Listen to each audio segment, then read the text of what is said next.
Before I tell you what happened in that boardroom, I need to know you're still with me. Because what I'm about to share isn't just about money, or a company, or a family that chose to forget I existed. It's about what happens when the people who were supposed to love you look right through you. And then one day, they need something only you can give. I want you here for this. My parents dropped me off at my grandfather's house on a Tuesday. I was 4 years old. I remember the smell of his porch, cedar and motor oil, and the way the screen door creaked when it closed behind them. I didn't understand then that it wasn't a visit. The excuse I learned later was always the same. Too much going on.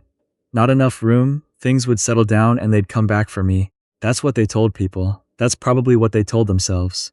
They didn't come back. My grandfather, I called him Pop, everyone did, was 62 years old when he became responsible for a 4-year-old boy he hadn't planned on raising. He was retired from 30 years in civil engineering. He had a vegetable garden, a chess set, and a subscription to 3 different newspapers, because he said you had to read the same story from different directions to find out what was actually true. He didn't complain. Not once. Not to me. What he did instead was this. He sat across from me at the kitchen table every single morning and asked me what I was thinking about. Not what I wanted for breakfast. Not what I got on a test.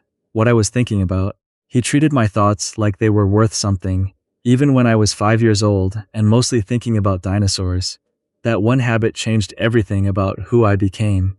I won't pretend those years were easy. There were birthdays where I watched the mailbox for a card that never came. There were school events where other kids had both parents in the audience, and I had my grandfather in the 3rd row in his good flannel shirt, leaning forward like whatever I was doing was the most important thing he'd ever seen. He made it feel like it was. When I was 15, I overheard a phone call. Pop was in the hallway, voice low, and I caught pieces of it through my bedroom door. My father was on the line. I could tell by the way Pop's jaw tightened. That specific tightening I'd only ever seen when he was holding something back. "She's pregnant again," Pop said. "That's fine, that's their life. But that boy has been here 11 years. You don't get to call now and act like nothing happened." I didn't hear the other side. I didn't need to. I closed my bedroom door quietly and sat on the floor with my back against the bed, and I thought about what it meant that the people who made me had started a new life and just left me in the previous one, like a jacket they forgot in an old apartment.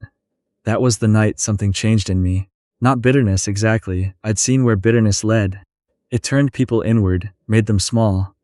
What I felt was more like clarity, a decision. Even if I couldn't have named it then, I was going to build something. Something so solid that no one would ever be able to take it from me. Pop must have seen it happen, because the next morning, he didn't ask what I was thinking about. He just put a plate of eggs in front of me and said, "You know what the most dangerous thing a person can do is?" I shook my head. "Underestimate someone who's been quiet." He was looking out the window when he said it. He never explained what he meant. He didn't have to. I threw myself into school the way some kids throw themselves into sports. Not to prove anything to my parents. I'd mostly stopped thinking about them by then. Or at least I'd stopped expecting anything, but because I genuinely loved it. Pop had taught me to love learning the way he loved his newspapers. Every subject was a different angle on the same world. I got a full scholarship to study business and finance. The university was 4 hours away. The morning I left, Pop walked me to my car with a folder under his arm. Thick, rubber-banded, the kind of thing that meant business. He handed it to me. "Open that when you need to know who you are," he said. Inside was everything, my birth certificate, his own financial statements, going back 20 years, organized, annotated in his careful handwriting. A letter he'd written to a lawyer when I was 7, documenting that he had sole responsibility for my upbringing, and that my parents had made no contact or contribution. Medical records, school records, report cards with his signature on every single one. He'd been building a file on my life since the day I arrived, not because he thought he'd need it, because he wanted me to be able to prove, if I ever had to, that I had been here, that I had been loved, that there was a record. "Pop," I said. I couldn't say anything else. He hugged me once, firmly, the way men of his generation hugged, like they were trying to press something into you permanently. Then he stepped back and said, "Go." I went. Graduate school came after undergrad, then a position at a mid-sized consulting firm in Chicago, then a promotion, then another. I wasn't flashy about it. I wore decent suits and kept my head down and learned everything I could from everyone around me. By 31, I was a senior finance consultant, The kind of person companies called when something complicated needed untangling. I didn't talk about where I came from. It wasn't shame. It just wasn't relevant to the work. My parents didn't know where I was. I hadn't spoken to them in years. Not since a brief, uncomfortable phone call when I was in college that ended with my father saying I should let the past be the past, and me thinking that was probably easy to say when you weren't the one left on someone else's porch. Pop and I talked every Sunday. He'd tell me about the garden, the news, a chess game he'd played against himself. I'd tell him about the work. We understood each other in the way that people do when they've shared a kitchen for years. Not every word needs to be said.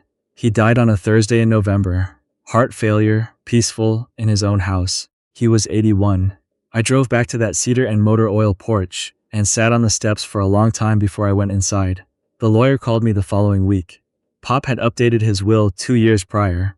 He was leaving me his house, his investment accounts, and a property he'd bought in the 80s that had appreciated significantly over the decades. A commercial plot just outside the city that a developer had been trying to acquire for years. The total estate, once assessed, was valued at just over $2 million. I didn't know about the property. I didn't know about the accounts. Pop had lived simply, the same flannel shirts, the same garden, the newspaper subscriptions, and I'd never thought to ask. I should have known he had a plan. My parents found out 3 weeks later. I still don't know exactly how. A cousin maybe, or a neighbor who talked. What I know is that I got a letter, an actual letter, handwritten on my mother's stationery, that started with, "We heard the news about your grandfather," and then moved, with very little transition, into the subject of the estate. They believed they had a claim. As Pop's only surviving children, he'd had two, my father and an uncle who'd died young. They felt the estate should have passed to family. I was, technically, the grandchild. And while they acknowledged that Pop had raised me, they argued that he had done so in a way that created an undue influence over his decisions, and that the will did not reflect his true intentions. Undue influence. I read that phrase 3 times. I thought about Pop walking me to the car with a folder he'd spent 20 years building. I thought about him asking what I was thinking about every single morning. I thought about every signature on every report card. I called the lawyer. Then I called my own legal counsel, a colleague I'd worked with on a corporate acquisition who happened to specialize in estate litigation. My parents filed suit 4 months later. The day of the hearing, I drove to the courthouse alone. I wore the charcoal suit I kept for high-stakes meetings. I had the folder Pop gave me in a briefcase, along with 3 years of additional documentation my attorney had compiled. I walked through the courthouse doors and saw them for the first time in 11 years. My father had aged in ways I hadn't expected. Heavier, grayer, something tired around his eyes. My mother was beside him, and for a moment she looked almost uncertain, like maybe the sight of me had caught her off guard. Then her expression settled back into something composed and distant. They were seated at the plaintiff's table with their attorney. They didn't acknowledge me when I walked in. What happened next is the part I want you to understand. I didn't sit in the gallery. I walked past the bar and took a seat at the defense table beside my attorney, opened my briefcase, and placed Pop's folder in front of me. I heard my mother make a sound, not quite a laugh, but in that neighborhood. My father leaned over to their attorney and said something quietly. The judge entered. Standard opening. Then he reviewed the case summary, looked up, looked at me, looked at my attorney, looked at the documents already submitted to the court. He said, "I've reviewed the preliminary filings. Before we proceed, I want to confirm, you are the sole defendant and also the primary counsel assisting in your own defense?" My attorney answered, "That's correct, Your Honor. My client has significant expertise in financial and contractual documentation and has been closely involved in preparing our submission." The judge looked at the stack of documentation in front of him. Then he looked at my parents' attorney. "Counsel, I want to flag something for the record before we proceed. The documentation submitted by the defense is substantial. I'm going to need the plaintiff's team to have reviewed the 2019 amendment to the will, the independent psychiatric evaluation of the decedent taken 6 months prior, and the notarized statements from 2 separate witnesses to the signing."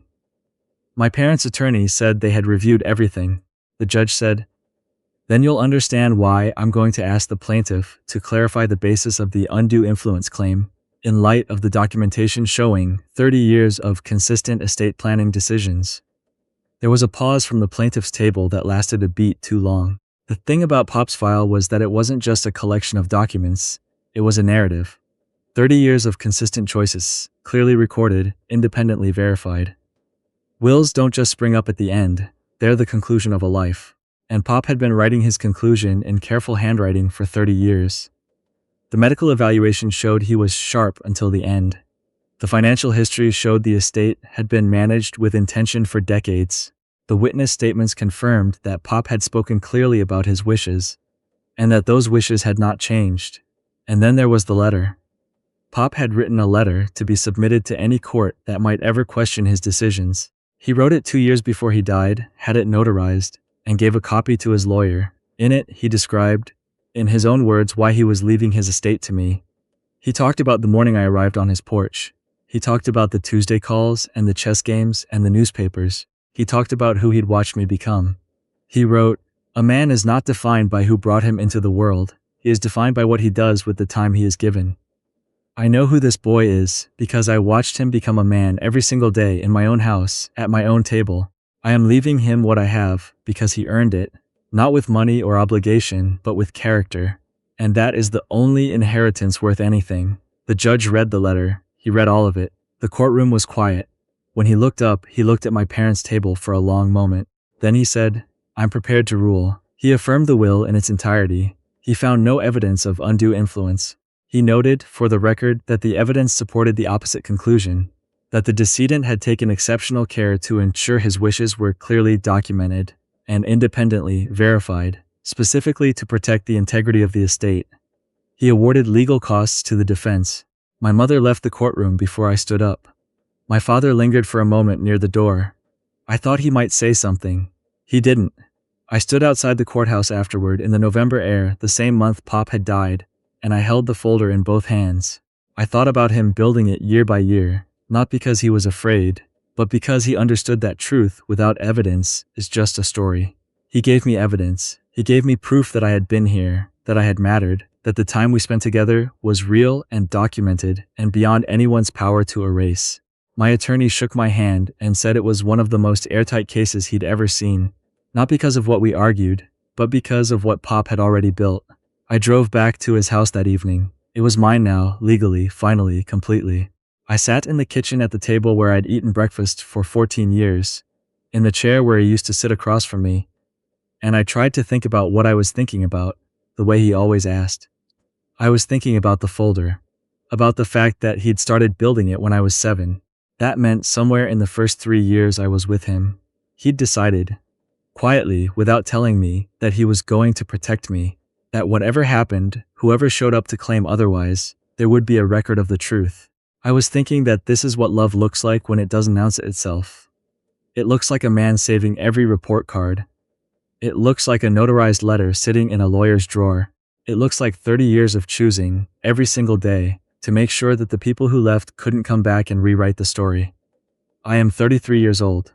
I run my own firm now, small, intentional, good work. I live 20 minutes from the house I grew up in, and I go there on Sunday mornings and drink coffee in the kitchen. And sometimes I talk to Pop out loud, which I know sounds strange, but he asked me what I was thinking about every day for 14 years, and some habits don't break. I am not angry at my parents. I want to be clear about that. Anger would mean they still have some claim on my emotional life, and they don't. What they did shaped me, but they do not own the shape. Pop took care of that. The person who raised me is not the person who made me. That distinction used to feel like a wound. Now it feels like the most important thing I know. Whoever in your life has shown up quietly, kept the records, asked the right questions, believed in you before you knew how to believe in yourself. I hope you've told them. I hope you haven't assumed they know. Pop knew. I made sure of it. And he made sure I would be okay long after he was gone. That's the whole story, or at least, it's all the parts that matter.